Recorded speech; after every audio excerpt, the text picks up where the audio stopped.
டெல்லி மற்றும் புறநகர் பகுதிகளில் தெருநாய்கள் தொல்லை அதிகரித்துள்ளது. தெருவில் நடந்து செல்வோரை நாய்கள் விரட்டி கடிப்பதால் ரேபிஸ் நோய்க்கு ஆளாவதாக செய்திகள் வெளியாகின.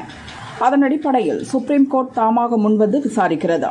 டெல்லியில் சுற்றித் திரியும் தெருநாய்களை 8 வாரங்களுக்குள் காப்பகங்களில் அடைக்க கடந்த 11ஆம் தேதி சுப்ரீம் கோர்ட் உத்தரவிட்டது.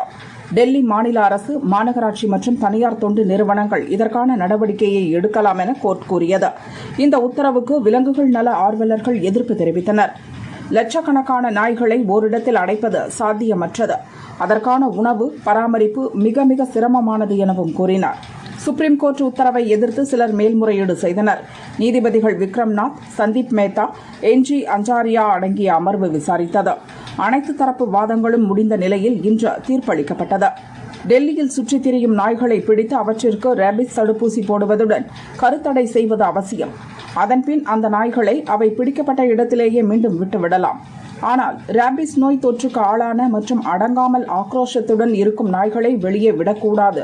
அவற்றை காப்பகங்களில் பராமரிக்க வேண்டும். டெல்லி என்சிஆர் பகுதிகளில் பொது இடங்களில் யாரும் நாய்களுக்கு உணவு வைக்கக்கூடாது. அதற்காக பொதுவான இடம் ஒதுக்கி உணவளிக்கலாம். அதற்கான நடவடிக்கையை டெல்லி மாநகராட்சி மேற்கொள்ள வேண்டும். தெருநாய் பிரச்சினையை சாதாரணமாக எடுத்துக்கொள்ள முடியாது. பல ஆண்டுகளாக இது மனிதனை அச்சுறுத்தும் விஷயமாக இருந்து வருகிறது. இதில் குறிப்பிடத்தக்க நடவடிக்கை எடுப்பது அவசியம். இந்த விவகாரத்தில் கோர்ட்டின் உத்தரவு மக்கள் நலன் சார்ந்ததே தவிர தனிப்பட்ட விருப்பத்தின் அடிப்படையில் அமைந்ததல்ல. தெருநாய்கள் பராமரிப்பு விவகாரத்தில் நாடு முழுதும் ஹைகோர்ட்டுகளில் நிலுவையில் உள்ள வழக்குகளை ஒரே வழக்காக சுப்ரீம் கோர்ட்டில் விசாரிக்க நடவடிக்கை எடுக்கப்படும்.